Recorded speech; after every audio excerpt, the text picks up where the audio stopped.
మీ మోకాల నొప్పులకు ఎటువంటి సర్జరీ లేకుండా ఎపియాన్ పెయిన్ క్లినిక్ అందిస్తున్న అత్యాధునిక చికిత్స. సో అమరావతి రాజధాని ఒక వరల్డ్ క్లాస్ క్యాపిటల్ గా రూపొందించాలనేది ఇప్పుడు ప్రభుత్వం గతంలో కూడా అధికారంలోకి వచ్చినటువంటి 2014 టైంలో అధికారంలోకి వచ్చిన ఇదే తెలుగుదేశం పార్టీకి సంబంధించినటువంటి ప్రభుత్వ ఆలోచన. ఇప్పుడు కూటమి సర్కారు అధికారంలోకి మళ్ళీ వచ్చింది. అమరావతిని వరల్డ్లోనే ఒక అత్యంత అధునాతనమైనటువంటి రాజధానిగా తీర్చిదిద్దాలి, అన్ని వసతులు అంటే భవిష్యత్తు అవసరాలకు తగ్గట్టుగా నిర్మించాలనేది ప్రభుత్వ ఆలోచన. సో ఇప్పుడు మళ్ళీ అమరావతి నిర్మాణం గాడిన పడింది. పూర్తి స్థాయిలో వేల కోట్ల రూపాయల నిధుల సమీకరణ కూడా జరుగుతుంది.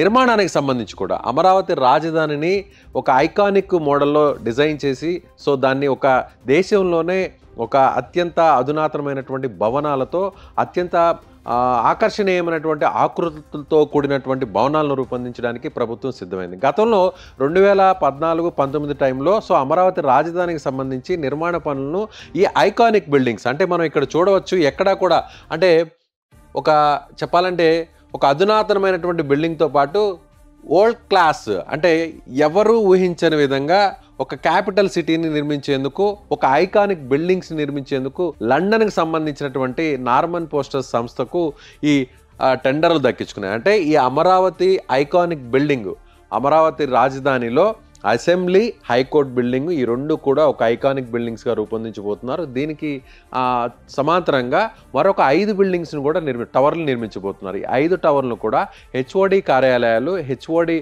విభాగ అధిపతులను అంటే హెచ్ఓడికి సంబంధించి అదేవిధంగా వివిధ శాఖలకు సంబంధించినటువంటి కార్యాలయాల భవనాలను కూడా ఇక్కడే రూపొందించేటువంటి అవకాశం ఉంది. దీనికి సంబంధించి కూడా టెండర్లని ఇటీవలే పిలిచారు. అంటే నార్మన్ పోస్టర్కి గతంలో ఒప్పందం కుదుర్చుకున్నప్పటికీ గత తెలుగుదేశం ప్రభుత్వం ఆ తర్వాత అధికారంలోకి వచ్చినటువంటి వైసీపీ ఈ ఒప్పందాలని రద్దు చేసుకునింది. అసలు రాజధాని నిర్మాణాన్ని పూర్తిగా పక్కన పెట్టేయడంతో నార్మన్ పోస్టర్కి సంబంధించినటువంటి పనులను కూడా వారు చేయనీయకుండా అడ్డుకొని ఇక్కడి నుంచి అమరావతి నుంచి బయటకు పంపించేసినటువంటి పరిస్థితి. సో ఇప్పుడు మళ్ళీ ఆ టెండర్లన్నింటినీ కూడా వైసీపీ ప్రభుత్వం రద్దు చేసింది కాబట్టి తిరిగి ఇప్పుడు మళ్ళీ కూటమి ప్రభుత్వం టెండర్లు పిలిచింది. ప్రాసెస్ ప్రకారం ప్రోటోకాల్ ప్రకారం టెండర్లు పిలిచింది. సో ఆ తర్వాత ఇప్పుడు నార్మన్ పోస్టరే L1 కాంట్రాక్టర్గా ఫస్ట్ ప్లేస్లో ఉండడంతో ఫస్ట్ ప్లేస్లో వచ్చినటువంటి నార్మన్ పోస్టర్కి తిరిగి టెండర్లను దక్కించినటువంటి పరిస్థితి. సో త్వరలోనే దీనికి సంబంధించినటువంటి డిజైన్స్ అన్నింటినీ కూడా నార్మన్ పోస్టర్ సంస్థ రూపొందించబోతుంది.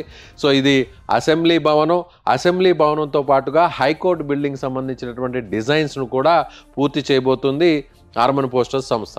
అంటే దీనితో పాటుగా హైకోర్టు భవనం ఇక్కడ చూడొచ్చు మనం హైకోర్టు బిల్డింగ్ను కూడా డిజైన్స్ పూర్తి చేయబోతుంది. అయితే మరొక నిర్ణయం కూడా తీసుకోబోతున్నారు. ఈ 5 టవర్లలో హెచ్ఓడి ఆఫీసులతో పాటుగా వివిధ కార్యాలయాలను కూడా అక్కడే ఏర్పాటు చేయాలనేది, సచివాలయాన్ని కూడా అక్కడే ఏర్పాటు చేయాలనేది ప్రభుత్వ ఆలోచనగా తెలుస్తుంది. దీనికి సంబంధించి కూడా సో కొంత స్పేస్ను కూడా ఎక్కువగా పెంచేటువంటి విధంగా కూడా డిజైన్స్ రూపొందించేటువంటి అవకాశం ఉన్నట్లు తెలుస్తుంది. సో ఈ వీడియోపై మీరేమనుకుంటున్నారో, అమరావతి రాజధాని 3 ఏళ్లలో నిర్మాణం పూర్తి అవుతుందని ప్రభుత్వం చెబుతుంది. సో మీరేమనుకుంటున్నారో కామెంట్ చేయండి.